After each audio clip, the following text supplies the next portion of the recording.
Band Cidade chegando para te atualizar sobre os principais fatos e acontecimentos da região. Boa tarde para você. De cara, a imagem do tempo ao vivo em Taubaté, direto do Alto do Cristo. Faz 31 graus neste momento. E nos próximos dias deve esquentar. Dá uma olhada nas máximas. Amanhã 34 graus e sábado 35. Seguimos juntos até a 1 da tarde, claro, sempre contando com a sua participação no nosso WhatsApp 997168021.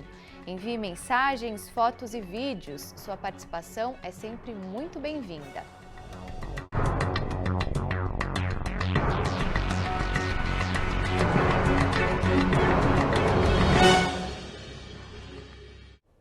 Trabalhadores da Avibraz, fábrica de foguetes e mísseis, fizeram uma manifestação em frente à unidade contra atrasos nos salários.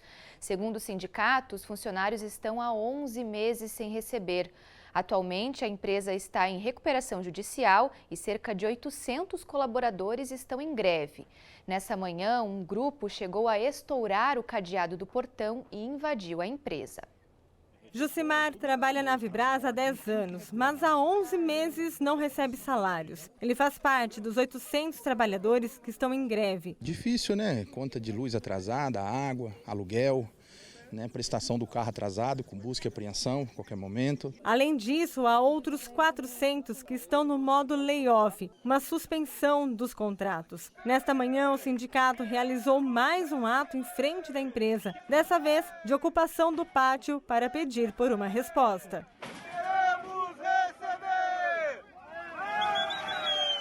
É um movimento de ocupação do pátio da empresa, porque nós tínhamos uma reunião agendada para hoje, quinta-feira, e a Avibraz entrou em contato ontem, desmarcando a reunião, dizendo que não tem nada a apresentar. A empresa está em recuperação judicial desde 2022. Até abril de 2023, a Avibraz acumulava uma dívida de 376 milhões de reais. Desse total, 14 milhões e meio eram de dívidas trabalhistas. O plano de recuperação judicial foi aprovado no último dia 20 de fevereiro. Mas, segundo o sindicato, até agora não foi feita nenhuma conversa com os funcionários. Querem resposta. O que vai acontecer com a Avibraz? É esta a resposta que nós queremos. É um movimento que a gente vai seguir por tempo indeterminado. Para Jucimar, a situação deixa um sentimento de decepção, já que eles só querem uma resposta. Me sinto traído.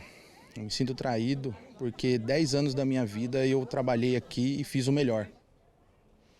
Em nota, a Avibraz disse que o plano de recuperação econômico da empresa, homologado recentemente, abre possibilidades de crédito junto aos bancos e entidades, além de seguir com o processo de busca de um investidor para capitalizar a companhia.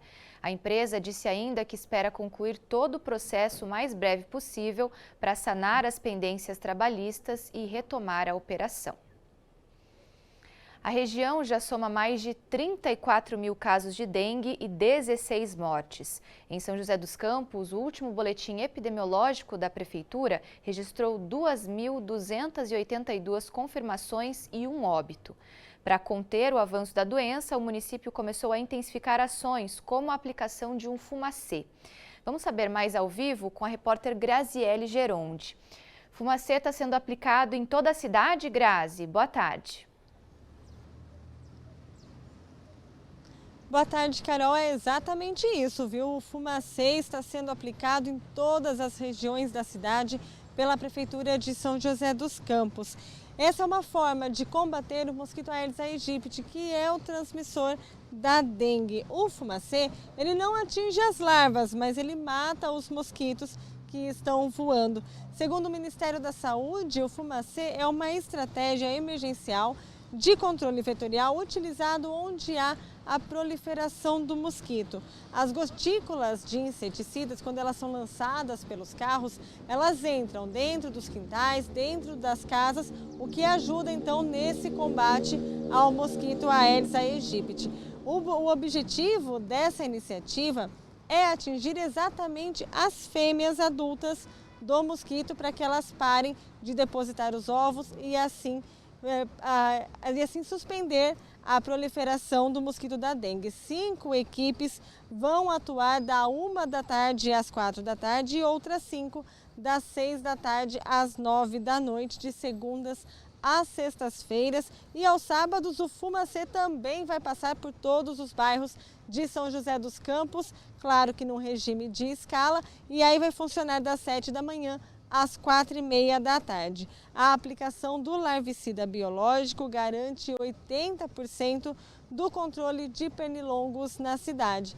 Além disso, Carol, a Prefeitura também tem feito outras ações, como a visita casa a casa, as operações Casa Limpa, o controle de criadouros, nebulização nas casas e também locais com casos confirmados e ações de orientação e conscientização em praças e escolas. E segundo o governo do estado de São Paulo, aqui na região do Vale do Paraíba já foram confirmadas 16 mortes. O painel da dengue do governo do estado aponta que há 4 mortes em Pindamonhangaba, uma em Tremembé e uma em São José dos Campos. Em Taubaté, o governo do estado diz que são 7 óbitos, mas a prefeitura confirma apenas 6. Já em Jacareí, o governo do estado diz que são 3 mortes e a prefeitura confirma apenas 2. Por isso, é sempre bom a gente continuar reforçando e lembrando da importância da população também fazer a sua parte, né, Carol? Com certeza, Grazi. Os cuidados não podem parar. Essa luta contra o mosquito precisa ser o ano todo, né? Obrigada pelas informações. Boa tarde para você. Foi identificado o suspeito do homicídio de um homem na última terça-feira em frente a uma adega em São José dos Campos. Com a ajuda de imagens de câmeras de videomonitoramento e depoimentos de testemunhas, foi identificado que um adolescente de 17 anos seria o autor dos disparos que mataram a vítima. Ainda não se sabe a motivação. De acordo com a polícia, o menor de idade possui registros de atos infracionais análogos aos crimes de roubo e tráfico de drogas e está sendo procurado também por ter evadido do regime de semiliberdade da Fundação Casa. O caso aconteceu na Vila Maria, quando o adolescente passou pela adega atirando. A vítima, de 22 anos, que foi atingida pelos tiros, chegou a ser socorrida, mas não resistiu. Informações sobre o menor de idade, que tem nome com iniciais EARM, podem ser repassadas à polícia de forma anônima pelo telefone 197 ou WhatsApp 981087510. O DDD é o 12. Um homem de 43 anos foi preso em flagrante por importunação sexual na noite de ontem, no centro de Ubatuba. As vítimas, de 18 e 27 anos, acionaram a polícia militar depois que o homem teria tentado tocar suas partes íntimas. Ele foi detido e encaminhado à delegacia de Ubatuba e segue à disposição da Justiça. O casal acusado de aplicar o chamado golpe do presente na região foi preso por estelionato ontem à noite. A polícia apontou que a dupla levantava as datas de aniversário das vítimas e os endereços para depois dizer que elas haviam recebido de presente uma cesta de chocolate. Para receber, no entanto, era preciso pagar uma taxa de entrega e o valor combinado era alterado para uma quantia ainda maior na máquina do cartão. Em Pindamonhangaba foram ao menos 3 vítimas e há relatos de outras cidades como Taubaté. O caso segue em investigação. E continuam internados os pais da bebê de 1 ano e 6 meses que morreu depois de uma explosão de botijão de gás de cozinha em São Sebastião no fim de semana. Eles estavam em casa quando o incêndio aconteceu. O corpo de Ágata Sofia Pereira de Oliveira foi enterrado ontem no cemitério municipal de São Sebastião, sob forte comoção de familiares. A criança morreu no último domingo, depois do botijão de gás explodir na casa onde morava, no bairro Topolândia. O imóvel pegou fogo e o corpo de bombeiros extinguiu as chamas. Depois do acidente, os pais e a bebê receberam atendimento emergencial, mas a criança não resistiu aos ferimentos e morreu. O homem de 25 anos e a mulher de 18 foram transferidos para São José. Seguem em estado grave, internados na ala de queimados da Santa Casa da cidade. Em Caraguatatuba, a operação limpeza da Polícia Civil apreendeu mais 4 máquinas caça-níqueis na cidade. Dessa vez, os equipamentos foram encontrados ontem em uma adega no bairro Travessão e em um bar no Porto Novo. Os proprietários foram conduzidos à delegacia e autuados por contravenção penal de jogos de azar. 3 celulares também foram apreendidos. No total, já foram 9 máquinas caça-níqueis apreendidas nessa semana na operação. Primeira parada no Band Cidade, a seguir mais notícias para você, as mensagens do WhatsApp 997168021 e como fica o tempo aqui na região. Em algumas cidades, calorão, viu? E sem previsão de chuva. Eu volto em instantes.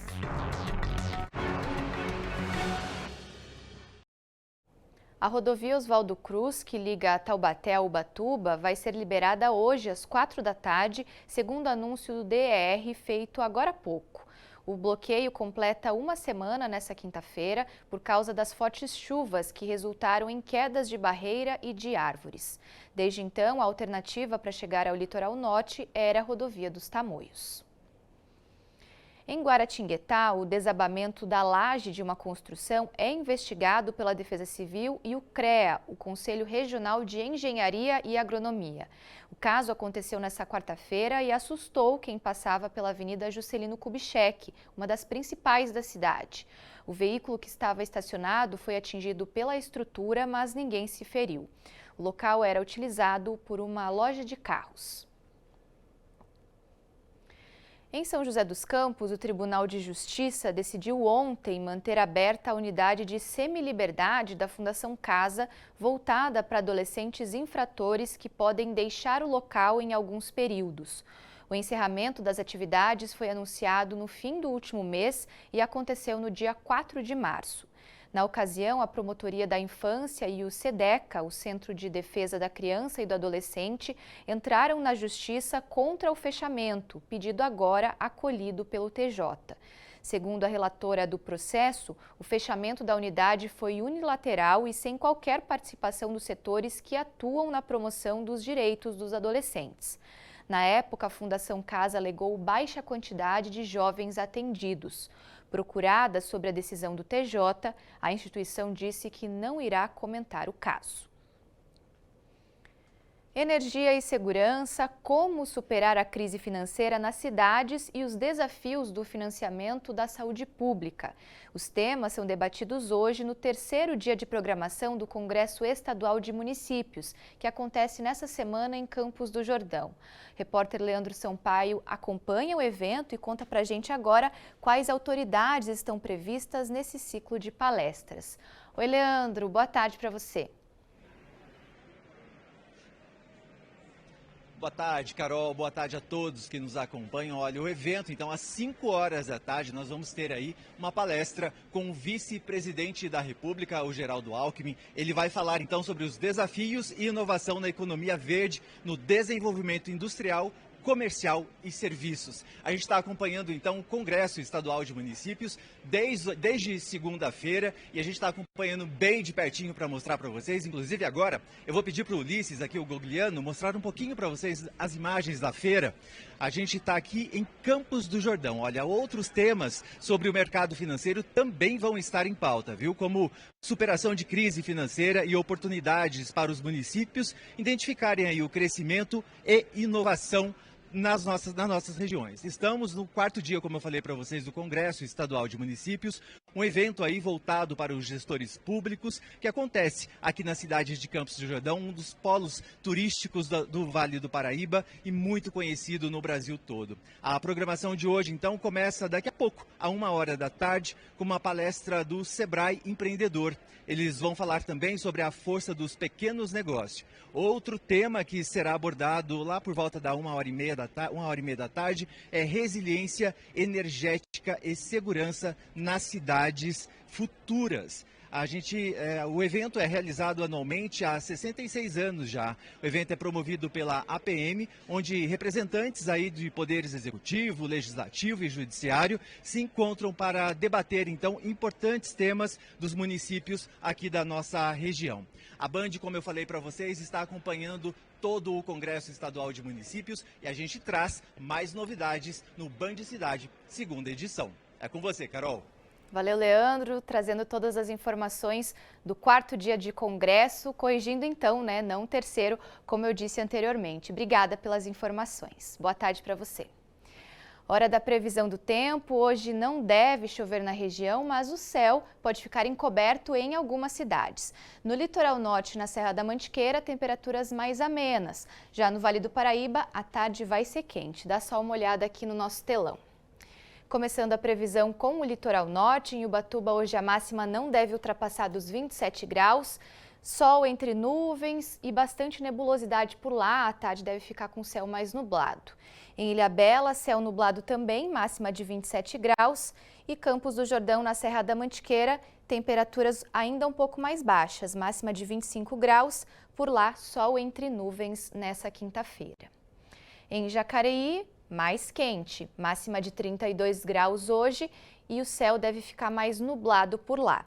Guaratinguetá, sol entre nuvens, dia quente em Guará, máxima de 34 graus e Cruzeiro também com bastante calor, máxima de 34 com sol entre nuvens. Agora o destaque da previsão do tempo com aquele panorama, né? São José dos Campos hoje, a máxima é de 32 graus, à tarde aí deve aumentar um pouquinho a nebulosidade, o céu deve ficar mais nublado. E amanhã não tem previsão de chuva, nem sábado, porém aí bastante calor, né? Aliás, porém não, né? E bastante calor, não vai chover, também não vai fazer, vai fazer calor, melhor dizendo, máxima de 33, 34 graus. No domingo também calorão e tem previsão de chuva, pode chover no domingo e na segunda-feira que vem previsão aí de temporais na cidade e a máxima aí alcançando os 31 graus em São José dos Campos.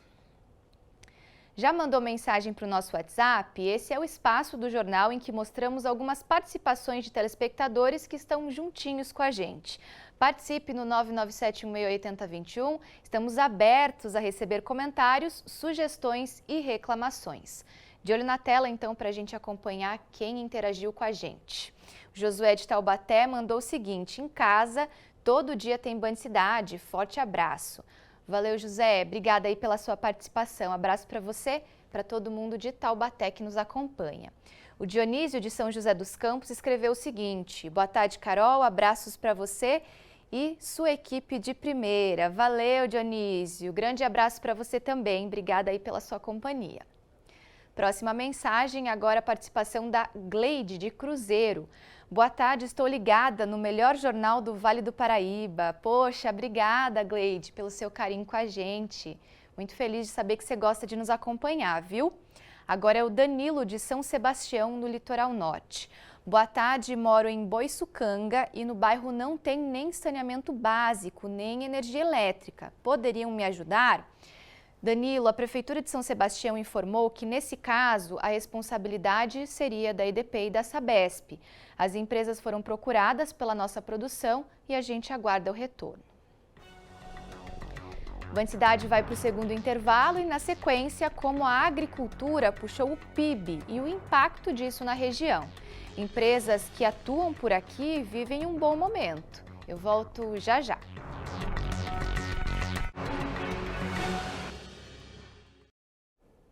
O PIB, indicador que representa a soma de todas as riquezas produzidas no país, teve um aumento no último ano na comparação com 2022. E o principal responsável por isso foi o setor da agricultura. Na região, empresas que atuam no ramo vivem um bom momento. Este é o novo fungicida que está sendo produzido na planta dessa indústria química de Guaratinguetá. Ele vai ser destinado às culturas da soja e do algodão. A produção acontece na cidade devido ao investimento nesta planta da empresa. Aproximadamente 15 milhões de euros em 2023, muito pautado no crescimento do mercado agrícola. Isso nos trouxe uma maior competitividade. A ampliação possibilitou aumentar a capacidade de produção em 45%. Com isso, cerca de 10 vagas também foram criadas. Os investimentos ainda foram pensados na sustentabilidade, com a redução de 15% do uso da água e de 650 toneladas de emissão de gás carbônico. Benefícios que atingem toda a região do Vale do Paraíba. Com esse investimento, a gente conseguiu trazer uma nova molécula, muito difundida para a cultura da soja aqui no Brasil. Com isso, a gente ficou apto a trazer essa produção para Guaratinguetá, aqui para a região do Vale do Paraíba. Tá? Então, aqui a gente tem agora uma perspectiva de atender o mercado brasileiro e também o latino-americano. Os investimentos em novos produtos desta empresa vieram devido ao crescimento do agronegócio. O setor foi o responsável por puxar o PIB, o Produto Interno Bruto, para cima. No último ano, a agricultura teve um aumento de 15% no indicador, se comparado com o ano de 2022, o que representou o maior crescimento da série histórica do PIB. Em função de uma excelente safra de produção de milho e soja em 2023, o Brasil é um dos maiores exportadores do mundo nesse segmento. Também uma boa produção da pecuária brasileira, sobretudo a carne bovina.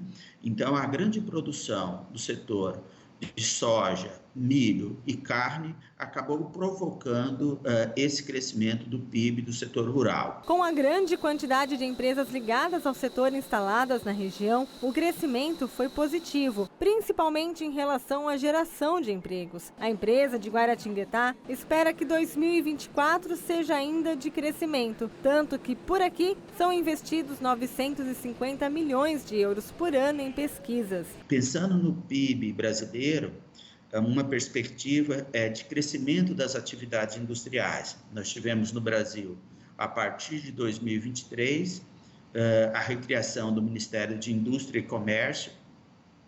Isso é fundamental para o bom desempenho da atividade industrial, sobretudo aqui no Vale do Paraíba. Ou seja, se os preços da produção agrícola de 2024 não são aqueles lá de 2023, pode ser que nós tenhamos aí um crescimento das atividades econômicas em 2024, mais puxada pelo setor industrial e menos puxada pelo setor agropecuário.